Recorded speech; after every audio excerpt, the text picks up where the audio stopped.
You're listening to the ESO Network, your station for all things geek.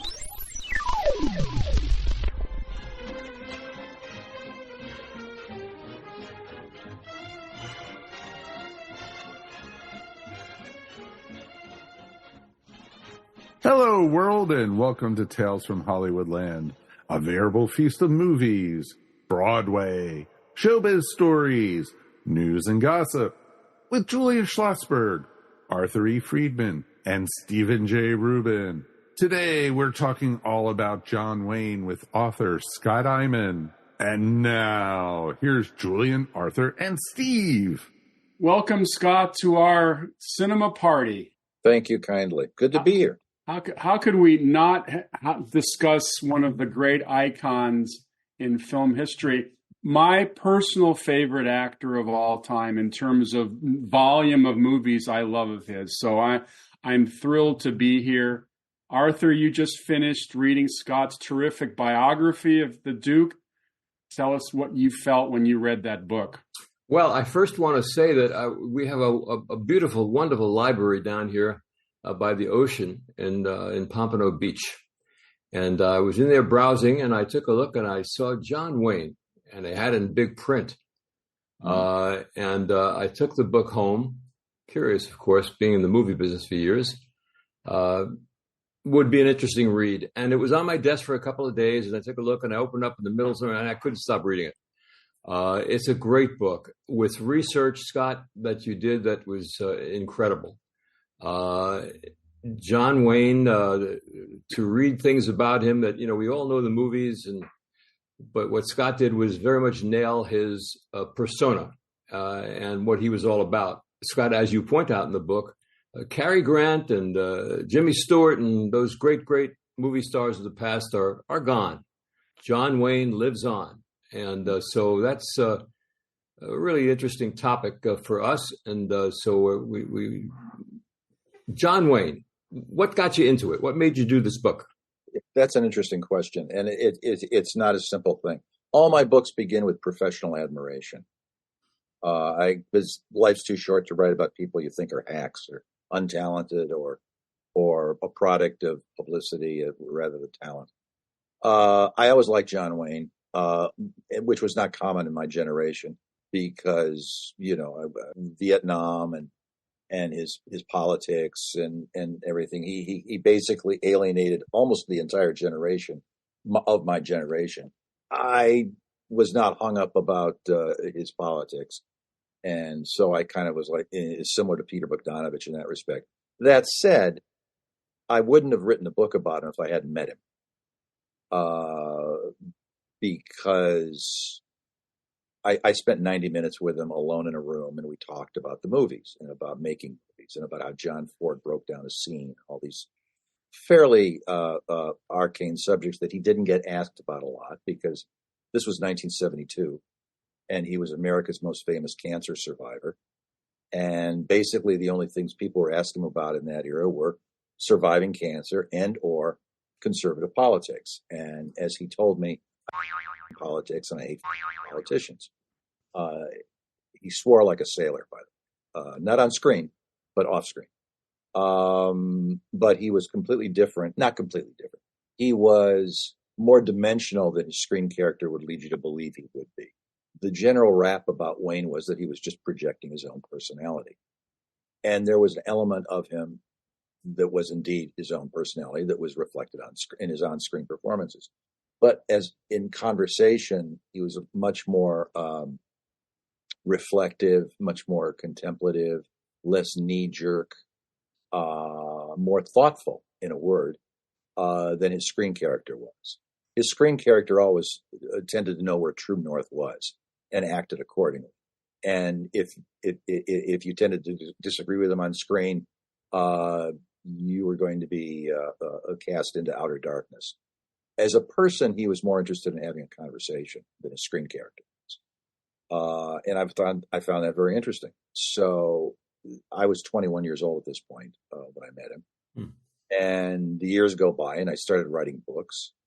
And I wrote this big book about John Ford that took me 6 years, which in retrospect was tough, but I had a lot of material left over because when you talked about John Ford with people, you automatically, John Wayne would enter the conversation at some point because they were so closely allied on screen as well as off screen. And then I got to thinking, well, what about John Wayne? And I looked at the literature on John Wayne that had been published, and I frankly thought most of it was junk. So I thought, well, there's an opening there. So I sort of nominated myself.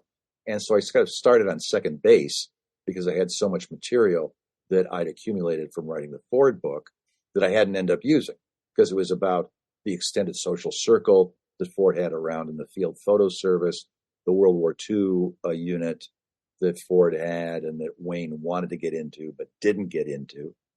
And I had all this material.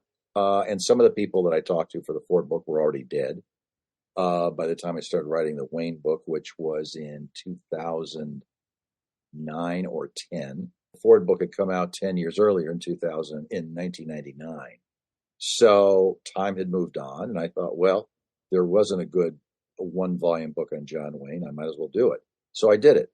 And the response was, frankly, quite surprising. It was on the New York Times bestseller list for some weeks, which I didn't see coming, and neither did Simon & Schuster. But I guess it was the right book at the right time. When you interviewed him in 1972, did you record the interview? Yes, I did. Terrible quality, but good enough to listen to and do a transcript on. Sure. Providing you with terrific firsthand information for the book. Right. Now, I've got a question. Casting actors today in our contemporary world, if you want to cast a tough, maybe he's an infantry sergeant or a cowboy or somebody who's good with his fists, physical actor, more often than not, American producers seem to cast Brits, Aussies, Irish. It seems like Europe has taken over the ranks of the tough guy. And I was wondering your thoughts on, John Wayne came to us in an era which featured men like Richard Burton was British, but Robert Mitchum, William Holden, Broderick Crawford, tough guys.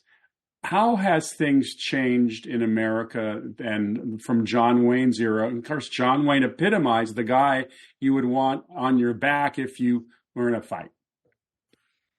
Oh, I suppose you could make gross generalizations about America being more socialized, shall we say, than Europe. Also, you have more disparate cultures in Europe, because the French culture is completely different from the German culture, which is in turn completely different from the Russian culture, or the Italian culture. There's not that much commonality between European ideas of masculinity.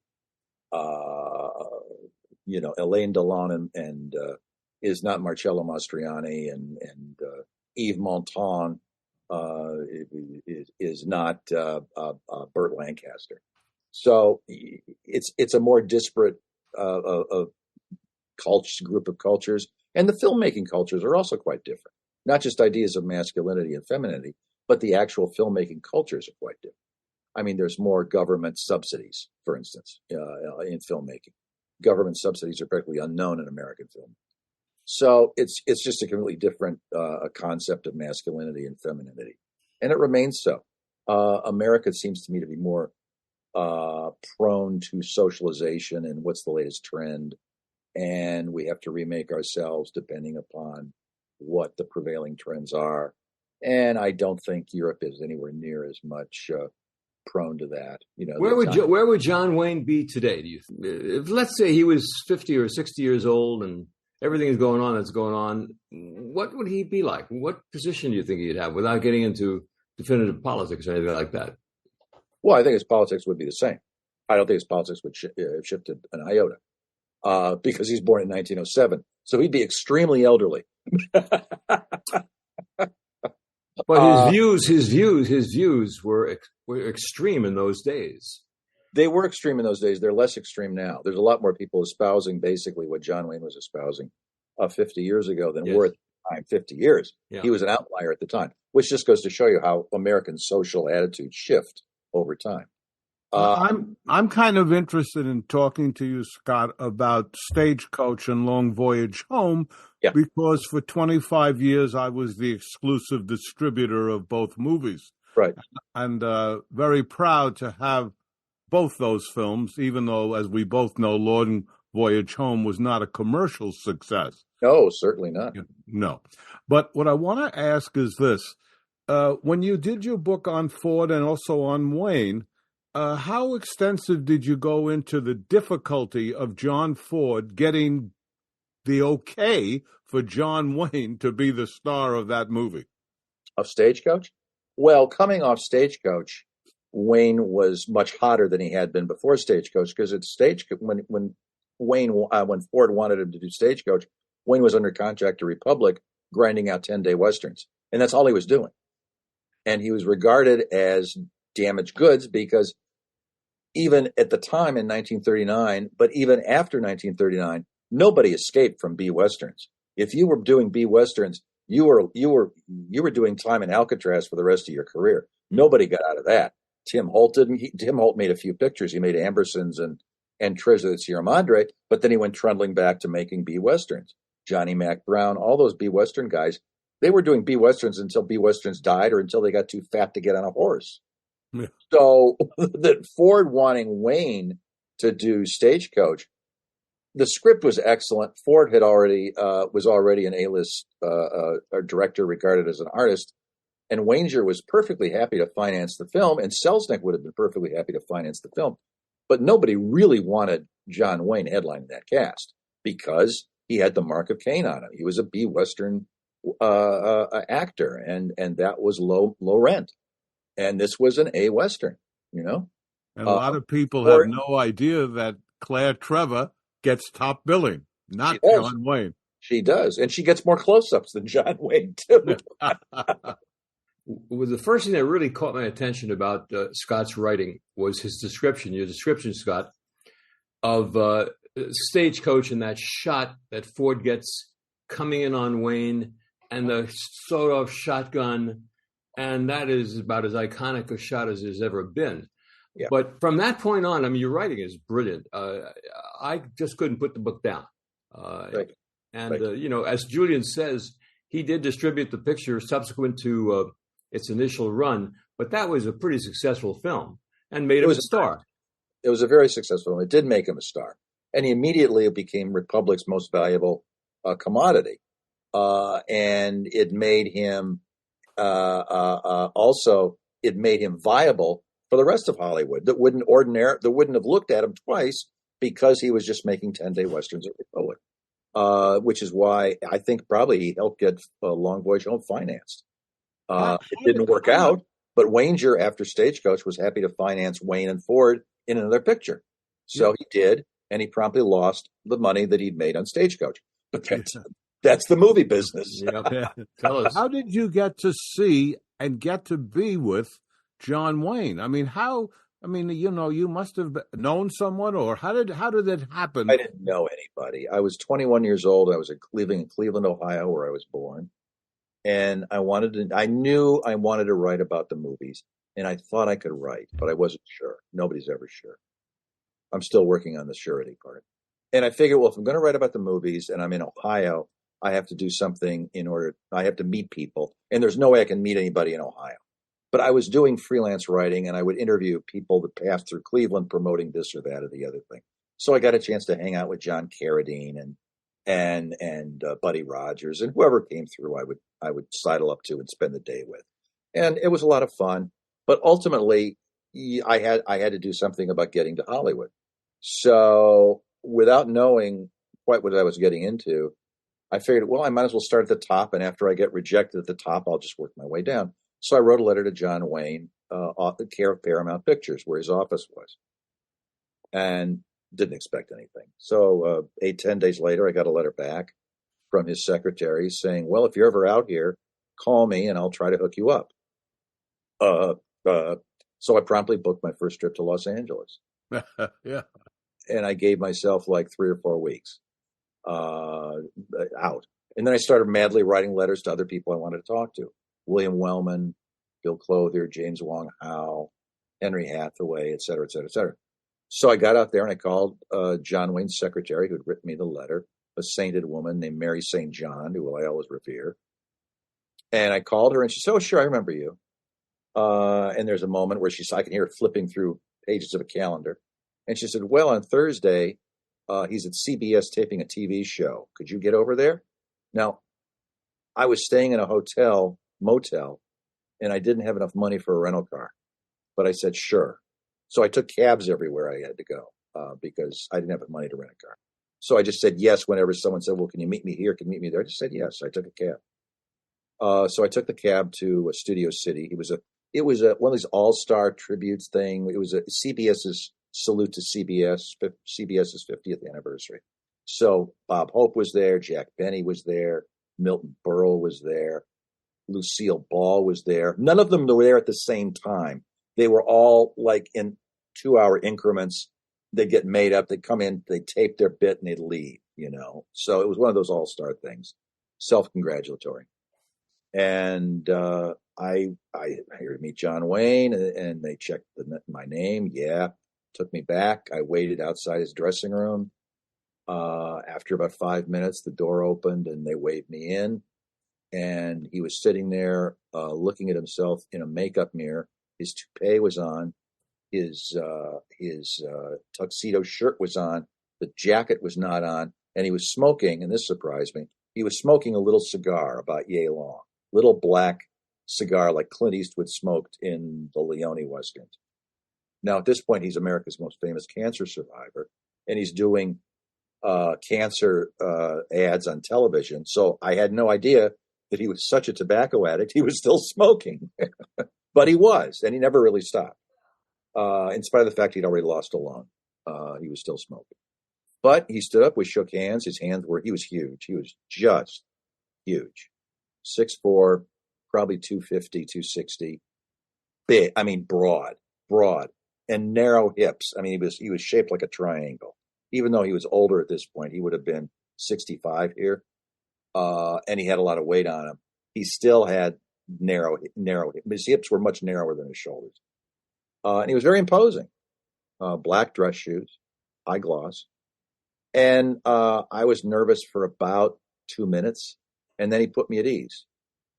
And he did that by speaking very quietly, and he contrived to make himself smaller. And I'm sure this was something he did all the time, because he was so large in both popular culture and in person that people could be easily intimidated by. So he had to figure out a way to make people relax, as actors do. And what he did was he contrived to make himself smaller in the chair. He sort of leaned back and kind of wrapped one arm around the other arm and made himself as small as this guy who's 6'4" and 250 pounds could make himself. And we started talking about movies, and I didn't ask him about cancer, and I didn't ask him about politics. I remember one question I asked him, which he brightened up at immediately, and this was early. How did John Ford break down a scene into shots? You've got a scene, you're coming on the set at 8 a.m, you're starting the scene. How did Ford break a scene down into individual shots that coalesced when they were all cut together? And he went off into a 5-minute thing, basically telling me that Ford would have they had their lines. The actors all had their lines. He would ask the actors to walk through the scene as they felt the scene. And they'd walk through the scene as they felt it, crossing over here, over there, sitting down, standing up, whatever. And then they'd finish, and he'd say, okay, now, on your line there, can you cross, and if the camera's here, could you cross down towards the camera and then cross over here? Because if you can do that, I don't have to cut. And if I don't have to cut, I'm a happy man. And they'd say, sure, Pappy, we can do that. So he said it was very organic. He didn't use the word organic. He said it felt very natural. He didn't force you into movements that weren't comfortable for the sake of his shot. He figured out a way to make his shot look good and make you feel good at the same time. And we were off.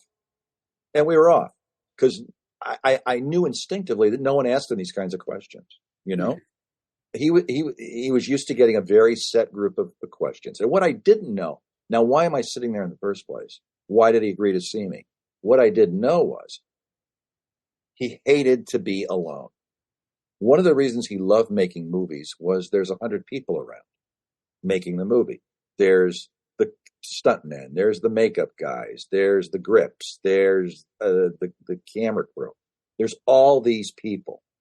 And someone is going to be able to give you a good chess game on a film set between shots. There's always going to be a couple people who can play chess.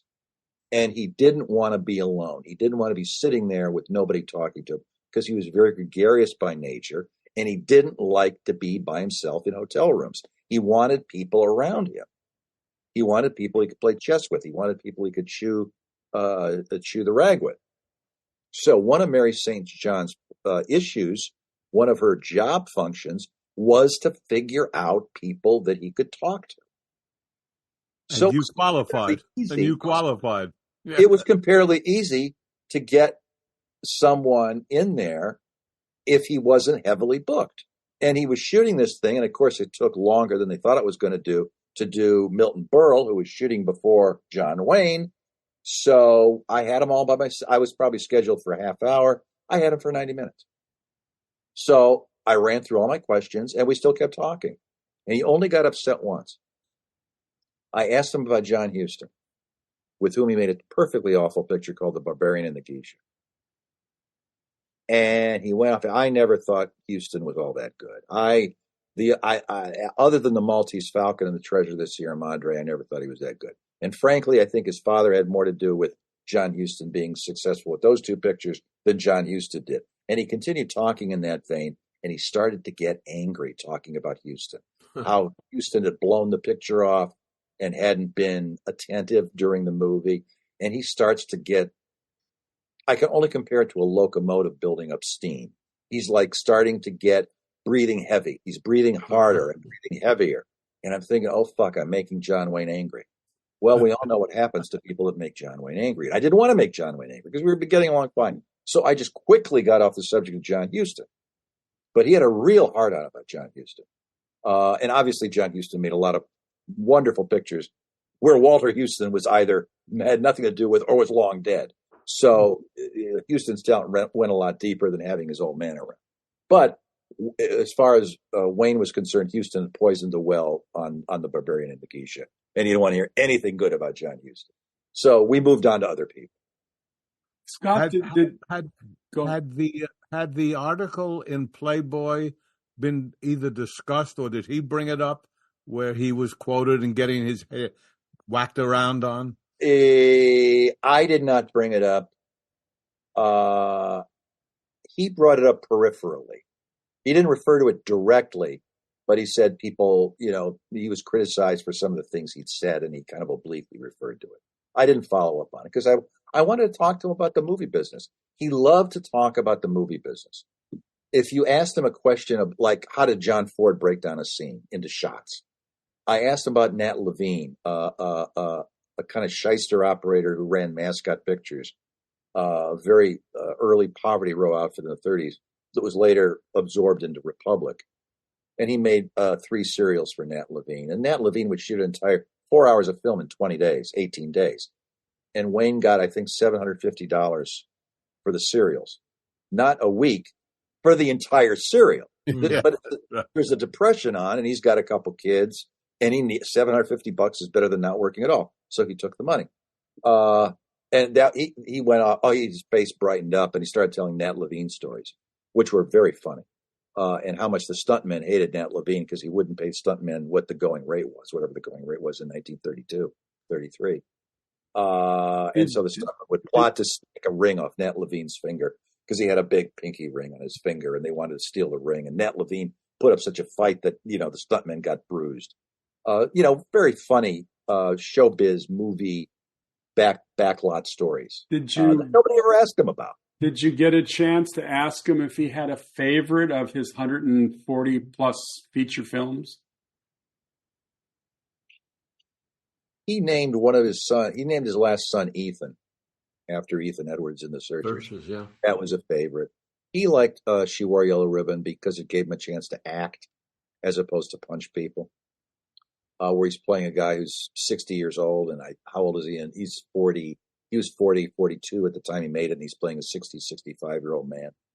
So you get a chance to act. He liked Red River, of course.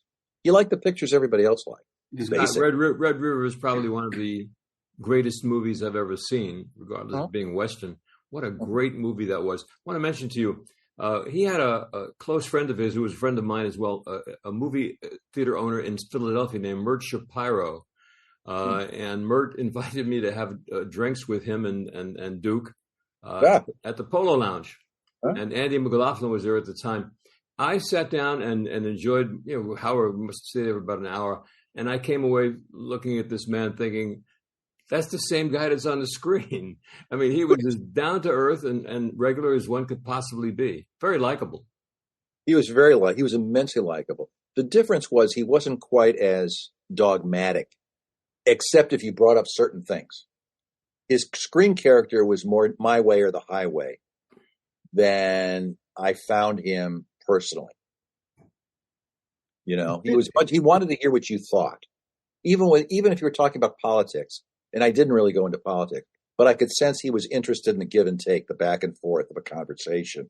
He wasn't necessarily going to impose himself on someone unless they pissed him off. There's been a lot of Native American news in the movie business of late because of the Scorsese film.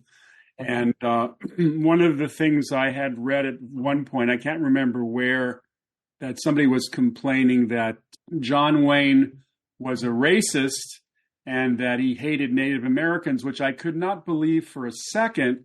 Now, granted, he did not write the Cavalry trilogy, but if ever there was a way of presenting Native Americans in a dignified way, it was in the Cavalry trilogy. In your research, what do you think his relationship was with Native Americans? Well, the Native American tribe he was familiar with were the Navajos in Monument Valley. And to this day, the Navajos like John Wayne, and they revere those films, partially because when they look at them, they see their great-grandfather or grandfather, riding their horses. I don't think you can superimpose the racial politics of 1945 on the racial politics of 2020. I think that's foolish to begin with. I never quite understood why someone who's born in the Edwardian era is supposed to replicate our racial and sexual attitudes. I just don't see why we expect that of anybody. Do they really think that people born in 100 years are going to have our racial and sexual attitudes? Of course not. No, they're going to regard us as barbarians. No. That's just the way. That's the way social progress. You go forward 6 inches, you go back 4 inches. Forward, back. Anyway, I was interested in the fact that I guess in a way politics did get in his way as far as choosing roles. If I'm correct, Scott, and please let me know if I am, he turned down both High Noon and All the King's Men.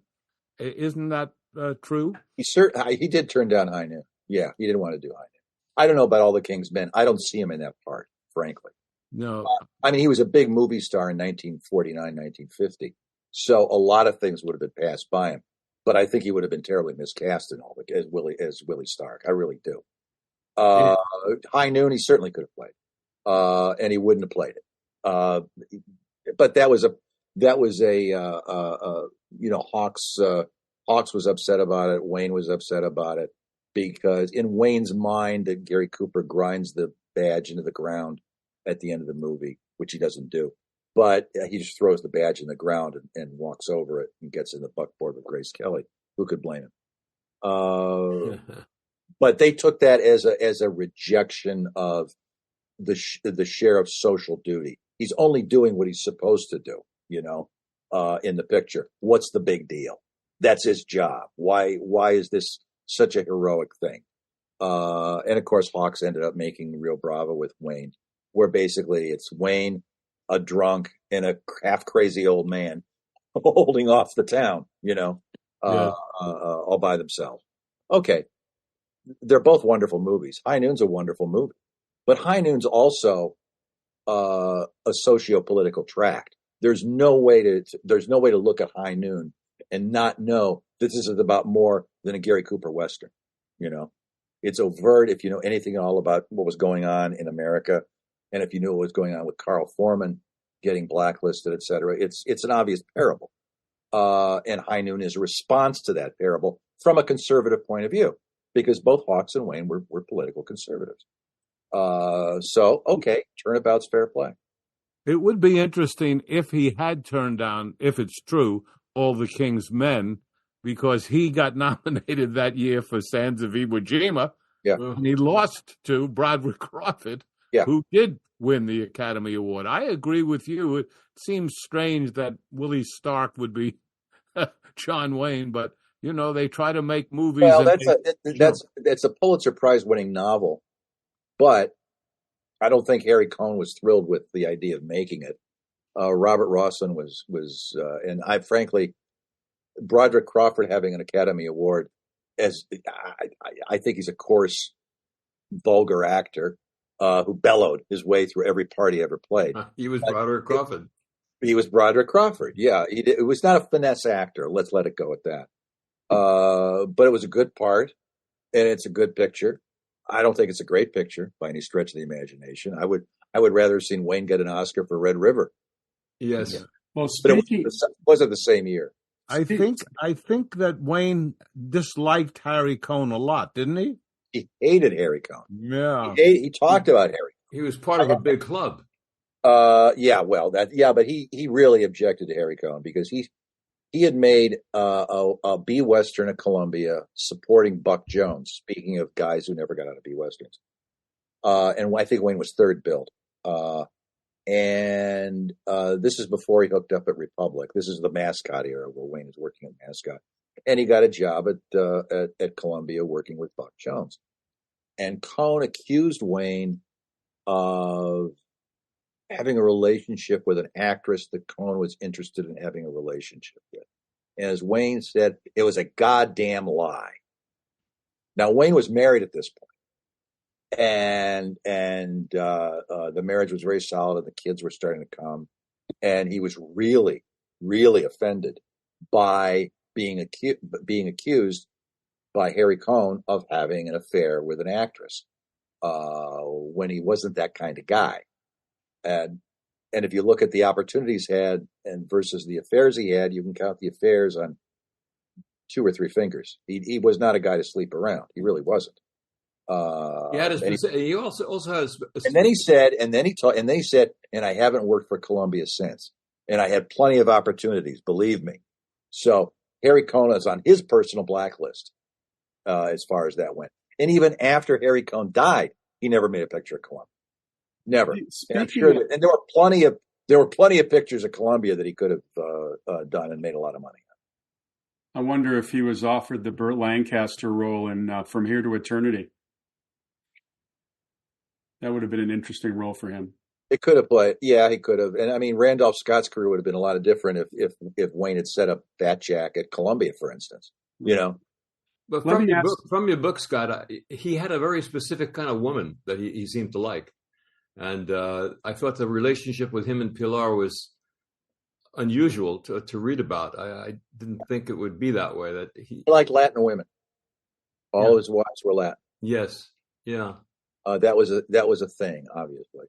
But that she would dominate him was surprising to me. I would think. Oh, it wasn't surprising. Opposite way around. Yeah. Speaking of interesting castings, if I had to be a fly on the wall in any casting session in the history of Hollywood, I would have liked to have been a fly on the wall when they were casting The Conqueror, where they had to cast Genghis Khan.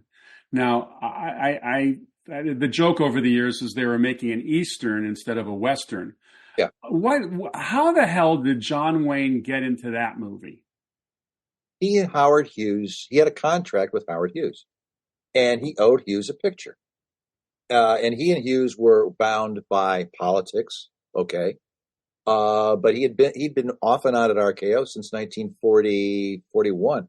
And when Hughes bought the company after the war, Hughes signed him up to do some pictures.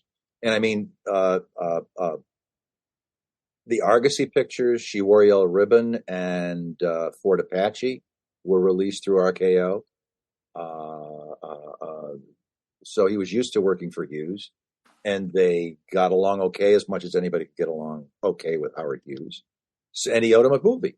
And if you read the book, there's those wonderful letters from Wayne to Hughes, basically yelling at him on paper for not coming up with his side of the contractual agreements. That Wayne had only a certain number of weeks available that he could go to work for RKO, because he's in demand by Ford, he's in demand by Hawks, he's got his own production company by that time. So his time is limited. And Hughes simply won't come up with any kind of acceptable script, because Howard Hughes was not really interested in making movies. He was in it for ancillary personal reasons.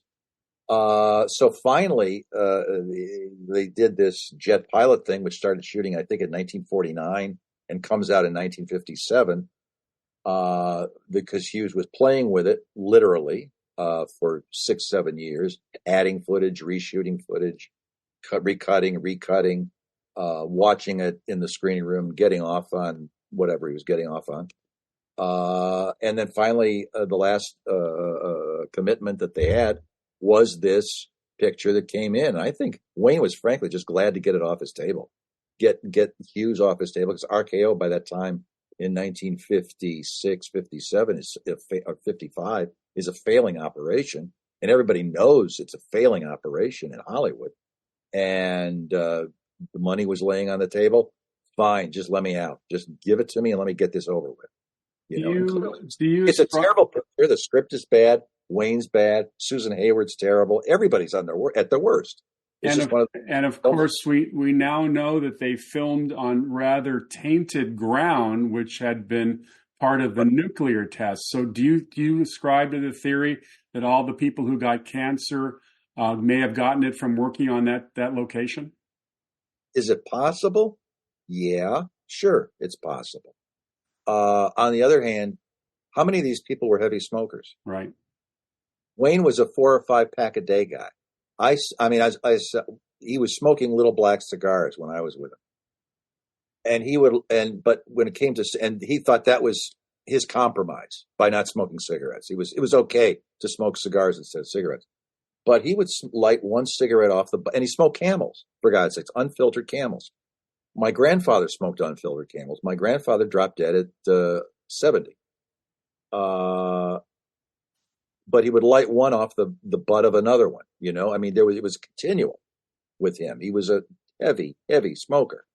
So is it possible that the location, and how long are they on location for the picture? 3 weeks? Well, if you have 200 people, if you have 200 people in cast and crew, and 91 of them end up with cancer, I would say it's a good shot that this was a legitimate number. I mean, did really 91 out of 200 people? That's what we read. Now, whether it's valid, I didn't go around and check. But we cannot leave this without talking about True Grit, because there's a whole change in even people who didn't like John Wayne. Did he mention it? Did you talk about it? Where were you with that? Do you remember? Actually, we didn't talk about True Grit.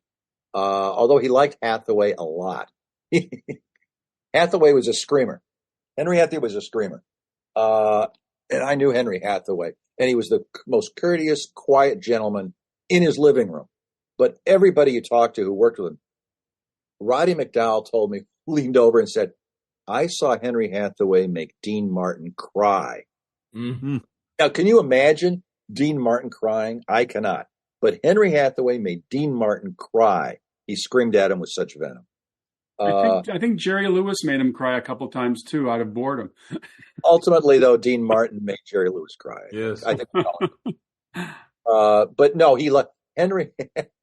Wayne's the only thing Wayne said about Hathaway to me was Henry doesn't deal as much with script as Ford and Hawks does.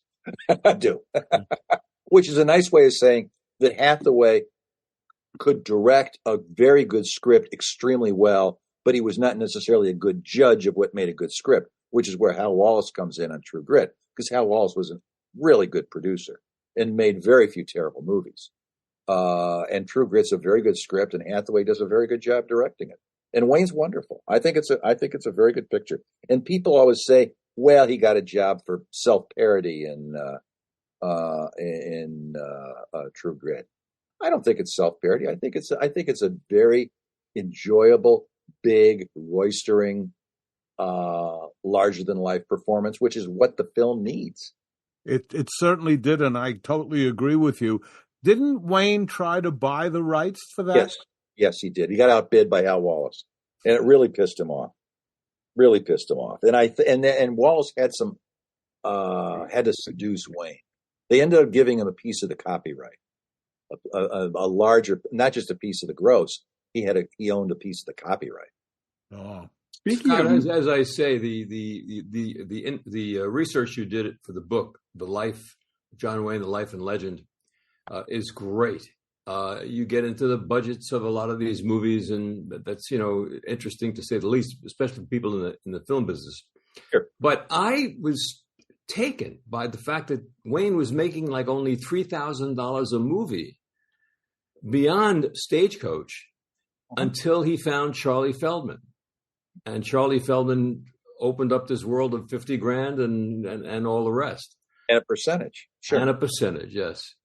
Yes. Well, Charlie, see, Wayne was in some ways an innocent, He stayed with Republic for years and years and years because he felt a loyalty. Yeah, you wrote about that.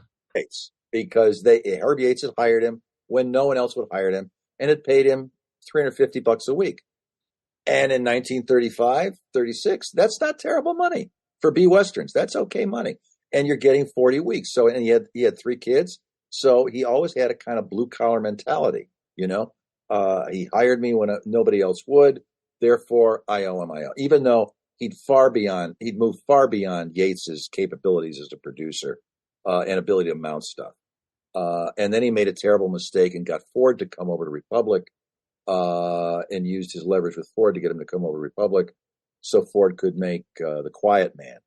And then Yates proceeded to screw Ford over on the profits from The Quiet Man, whereupon Ford blamed Wayne for the rest of his life. It was just another thing that he could harass Wayne about in their slightly abusive father-son relationship. Yeah, you brought me over to Columbia. I'm brought me over to Republic, and Yates fucked me. That kind of thing, Over the years, the perception has been that when Wayne made the Alamo in 1959-60, he lost a good deal of his fortune. Is that, considering over the years, I'm sure the movie made money, but was it a big financial problem for him at the time? It was, because he made a bad deal. As he said, I made a bad goddamn deal to me. That's what he said. I made a bad goddamn deal. What he did was, he made a deal with UA, but UA wouldn't fully finance the picture. I don't have the numbers in front of me. It was something, they gave him like $3 or $4 million. Well, he couldn't make the picture for $3 or $4 million. It was impossible. So he dropped in the money he had, which was another $1.5 million to $2 million. And he still didn't have enough money to make the picture. So he had to look for independent money, which was Texas oil money. So he got the money he needed to make the picture, but they saw him coming.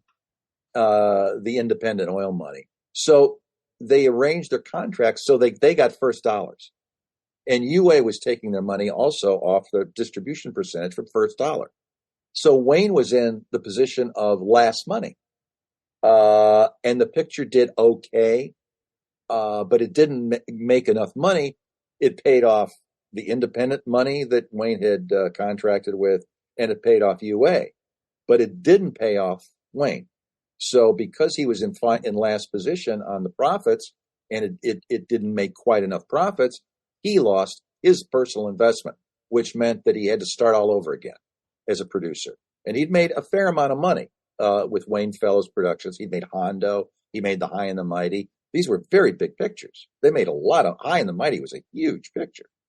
And Hondo was extremely successful. And all this money, and he also made some pictures that weren't terribly successful.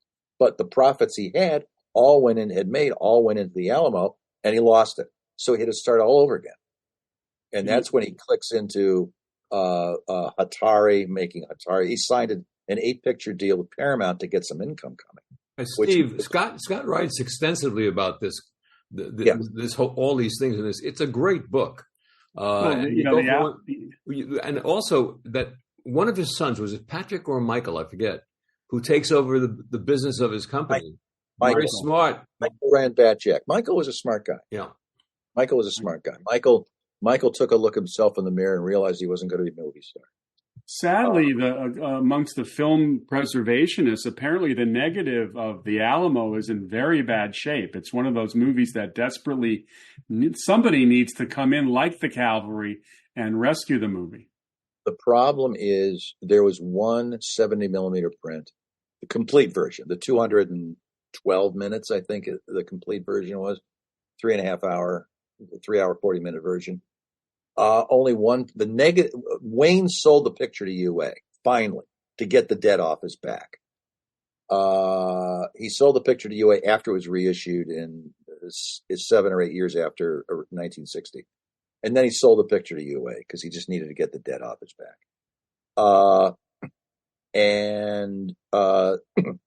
The picture had been cut for general release from 200 some minutes to 160 something. The only print of the complete uncut version was a 70 millimeter original release print from 1960, which has deteriorated and turned red. Now you can fix it.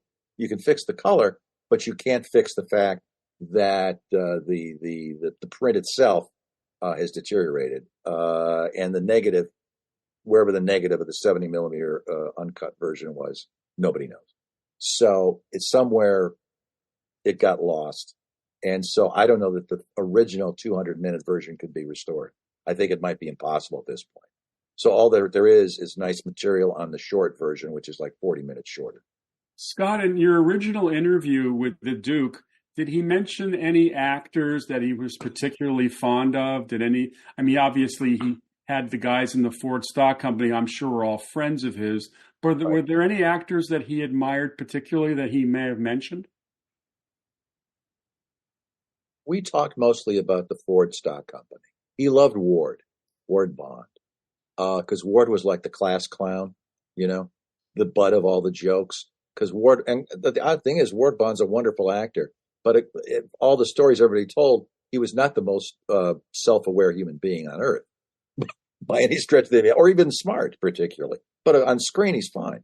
They just loved Ward because he was such a joyous personality and kind of a big overgrown kid. But Scott, if Ward Bond was a baseball player, his batting average for hits would be about 800.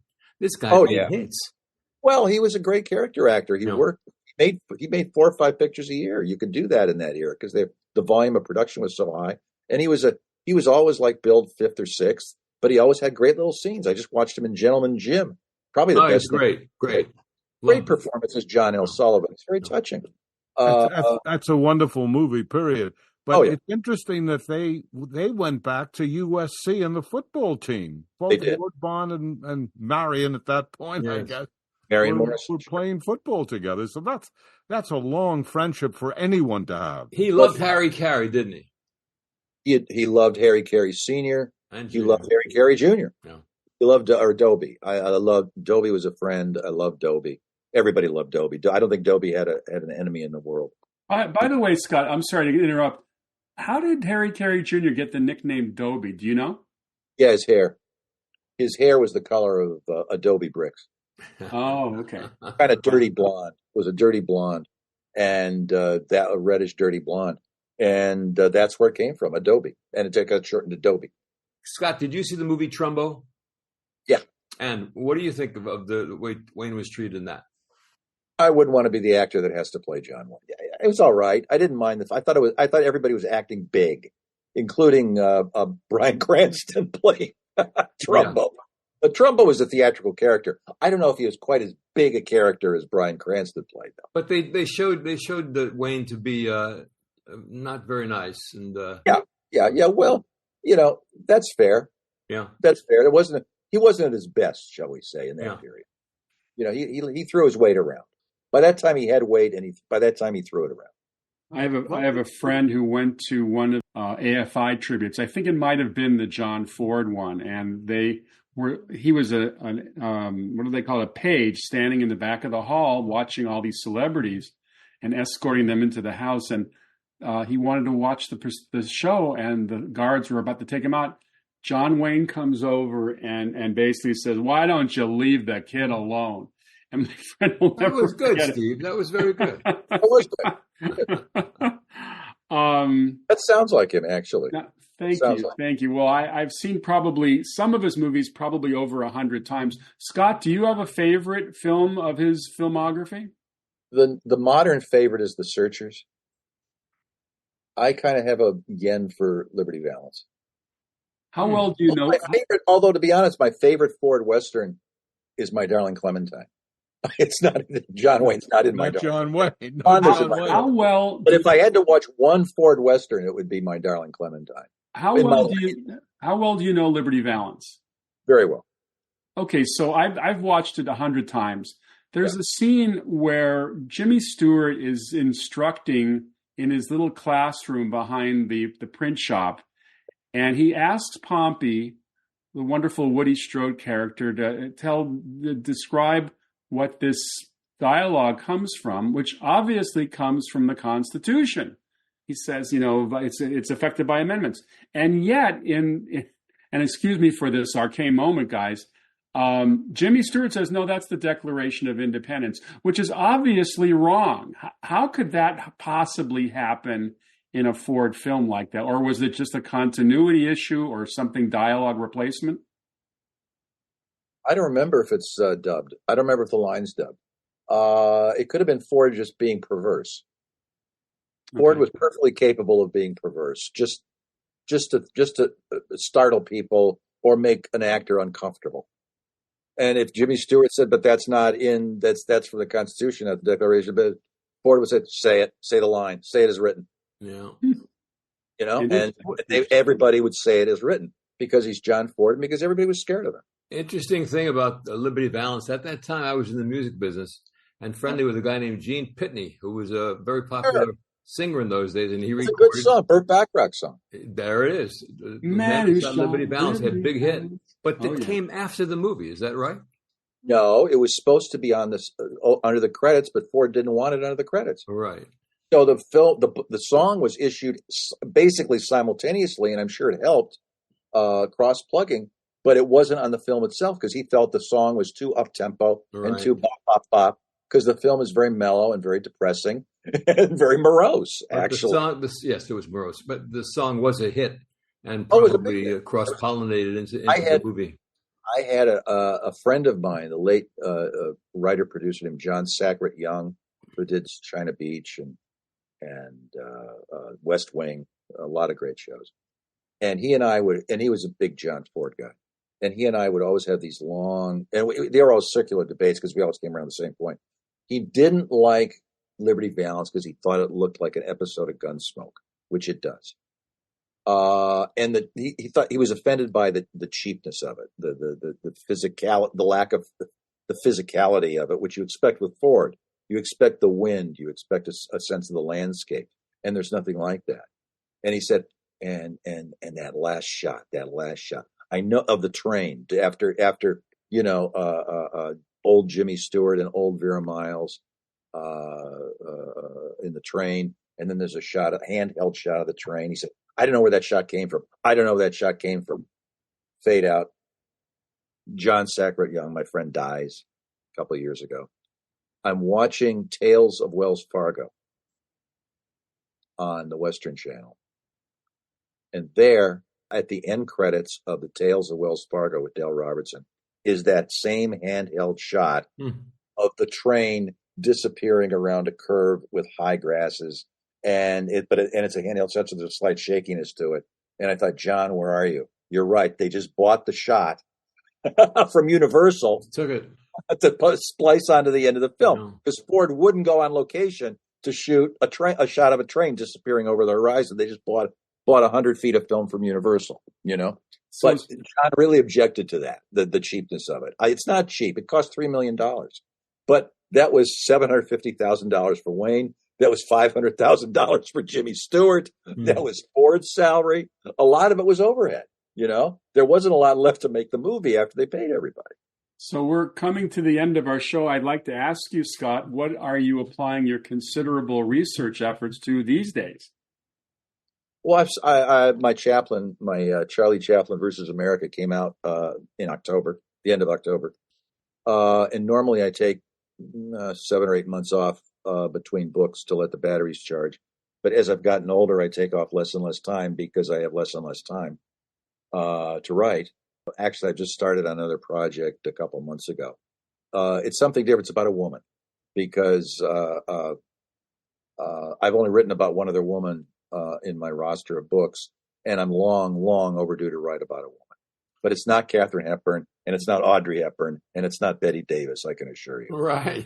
I'm sick to death of all three of them. I'm sick to death of books about all three of them.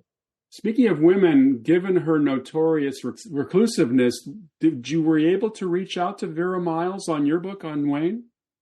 I tried, no answer. Yeah, I had the same problem. It's just too bad because I'm sure she has a lot of great stories. Oh God, that's a major career. If she didn't get major attention, but she worked for she worked for Hitchcock, Ford. Ford liked her, clearly. She worked for a lot of major people. It's too bad. I'm Scott, very sorry. Gotta tell you, I've known three people in my life that slept with Marlene Dietrich. One of them was Eddie Fisher. Eddie Fisher told me she was like the greatest thing that ever happened to him. Oh yeah. And I noticed in your book that John Wayne thought the same thing too. Yeah, she was one of his few extramarital escapades. One of his few. And I gather she turned him every which way but loose. Yes, he loved it. Would have had to make it worthwhile because he was not a guy that tried to nail his co-stars. He really was. Yeah, but she was.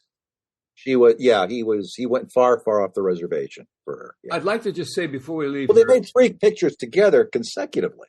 I mean, clearly you don't make 3 pictures in a row with somebody unless you're really either crazy in love with them or they're just the greatest talent on the face. Yeah, it worked. Want to mention a movie we haven't talked about called North to Alaska. I thought it was great.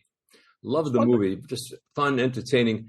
But how Wayne got involved with the young singing talents, Fabian, Frankie Avalon, Glenn Ricky Nelson. Ricky Nelson in Rio That's Bravo. when he starts. Actually, I think Ricky Nelson was the first. But that's when he started thinking about that kind of thing because he was aware that he was getting older and that he appealed to people of his own generation. And he thought that using Frankie Avalon in the Alamo, because North to Alaska was a very big commercial success. Yes.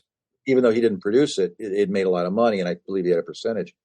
And that was Fabian, a kind of second string Elvis.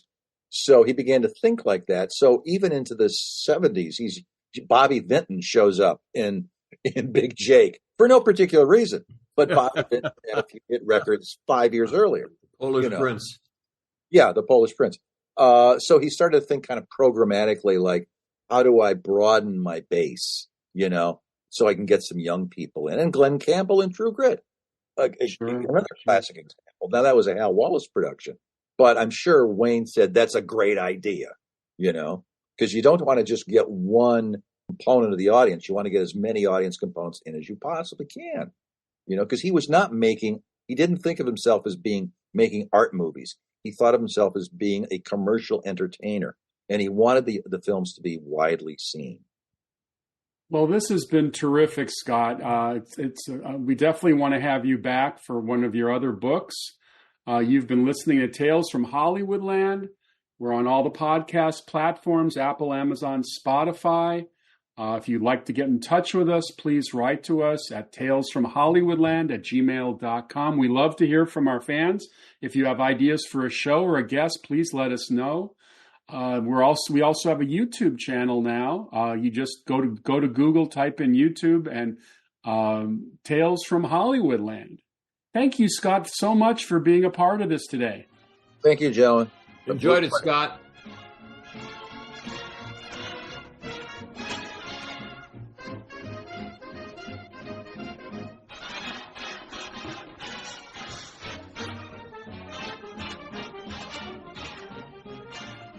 Tune into the DragonCon Report podcast, your ultimate destination for all things DragonCon. Join us each month as we dive into our home away from home and cover the world of con fandom, cosplay, gaming, and more. With guests each show, behind-the-scenes insights, tips and tricks, and the latest updates on this year's convention. Whether you're a seasoned attendee or a first-time explorer, the DragonCon Report is your passport to the ultimate geek experience. Join us and let your inner dragon roar.